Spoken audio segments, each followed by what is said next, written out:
The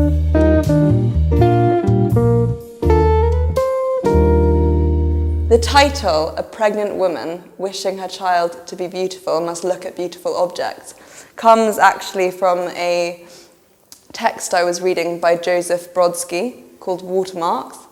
I was at the time feeling a real romance for my time in Venice, thinking about the water as kind of Mother Nature, as where we all come from.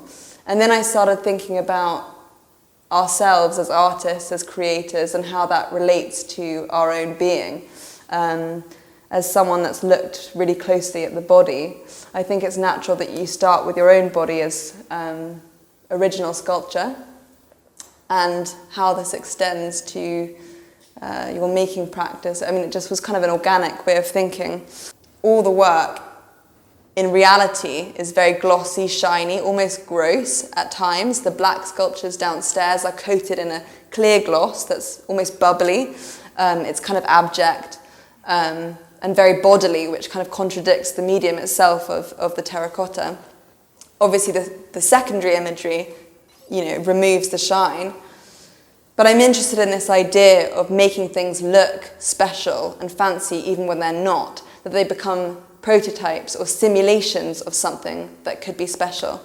And I've created downstairs an archive of objects which are repetitions of the same object, and you don't know what's a real and what's a fake, but maybe it doesn't matter.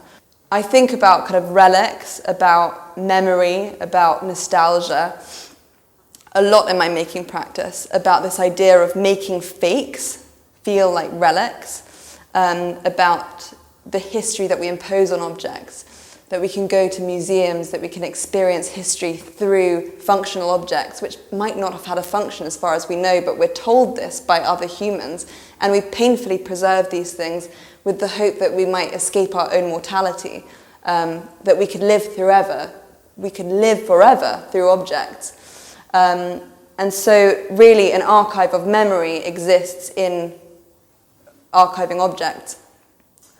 I think it's also important to note that in this show I'm using a lot of kind of secondary imagery. Here we have this enormous wallpaper, and then we also have the film, and this idea of the image of the thing itself becoming more valuable than the thing is a language I think I've been interested in for a really long period of time.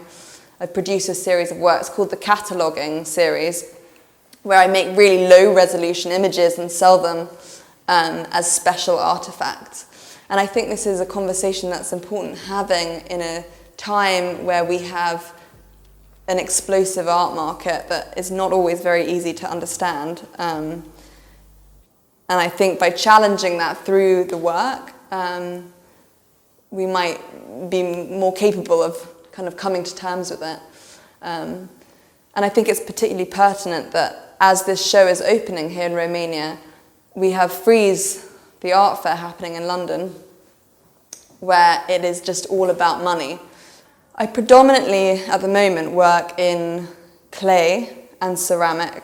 I think that's probably because the process intrigues me. As I was saying before, I like the feeling of material becoming an extension of my body, and that happens naturally with the kind of indexical nature of making with clay, that my fingerprint becomes active in the object.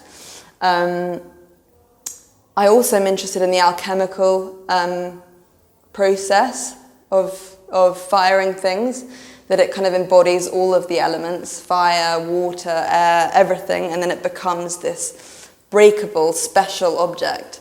And I engage with the alchemical language as well within my practice. However, having said that, I'm moving now into a more digital language in order to activate the sculptures and give them their own voice.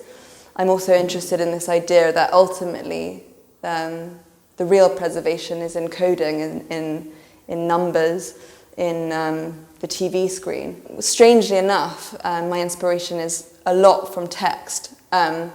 However, of course, I have artists that I look at. In fact, I have in this show what I've been calling the Madonna, which is a tiny ceramic piece that I think partly subconsciously was inspired by Munch's Madonna, which is obviously kind of a cliche.